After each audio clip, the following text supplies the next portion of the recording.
Halo semua, kembali lagi di Wardaya College Online Learning. Di sini kita akan membahas tentang difraksi celah tunggal. Nah, oke, difraksi itu apa sih?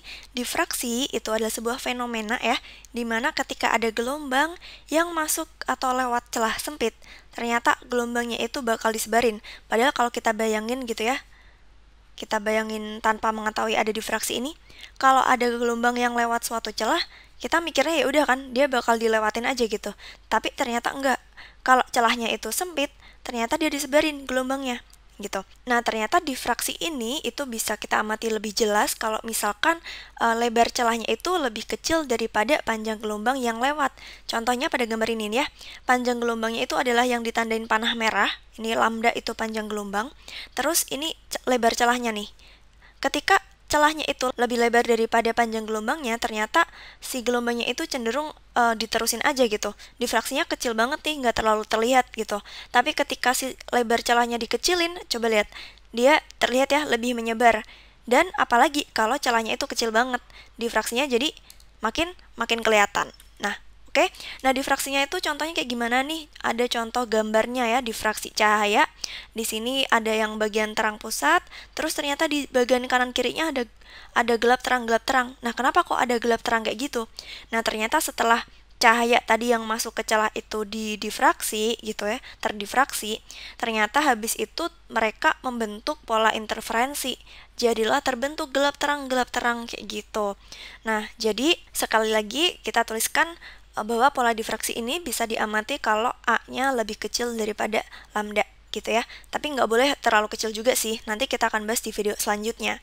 Oke, di sini kita mau mengamati nih pola gelap terang tadi.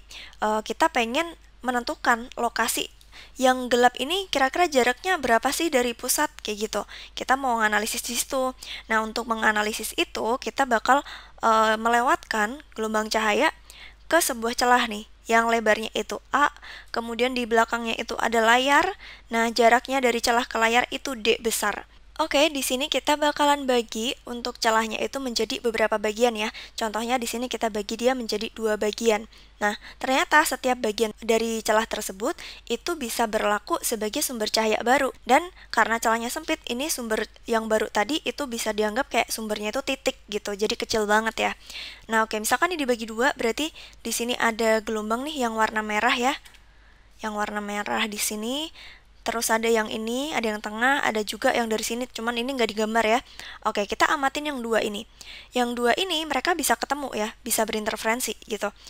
Yang atas, di sini panjang lintasan yang ditempuh itu adalah R1, kemudian dia berakhir di titik P1 nih misal. Yang atas, yang bawah juga, dia menempuh lintasan R2, terus akhirnya di P1. Mereka ketemu deh. Karena mereka ketemu, ya udah mereka berinterferensi gitu.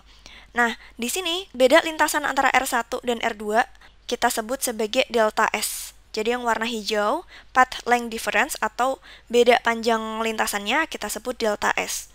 Di sini theta itu adalah sudut yang dibentuk antara sinar yang R2 ini dengan central axis ya, atau garis tengahnya gitu. Dimana di P0 ini akan terjadi terang pusat nih, yang terang banget di sebelah kanan. Oke, kemudian di sini kan kita mau melokasi gelap nih misal. Kita mau menentukan lokasi dari pola gelap atau minima. Pola gelap itu akan terjadi jika si beda panjang lintasannya tadi dari 2 cahaya tadi itu sama dengan setengah lambda. Lambda itu panjang gelombang ya, jadi setengah panjang gelombang yang lewat. Oke, nah kalau dari gambar sendiri, dari sistem yang kita bikin ini, coba lihat kalau di sini theta, maka yang di sini juga theta nih. Ini juga theta. Oke, nah di sini A/2, di sini delta S-nya. Kalau kita perhatikan, berarti si delta S itu yang ada di depannya sudut itu sama dengan A/2 dikali sin theta. Sisi miringnya dikali sin theta. Oke, nah sin tetanya apa nih? Sin tetanya. Coba perhatikan lagi. Oke, kita misalkan ya, misal titik P1 kan tadi kita mau cari gelap kan? Berarti di sini terjadi gelap nih. Totally destructive interference atau interferensi destruktif. Jadi saling menghilangkan nih 2 cahaya sehingga terjadi gelap. Nah, yang ini gelapnya itu jaraknya adalah Y dari terang pusat.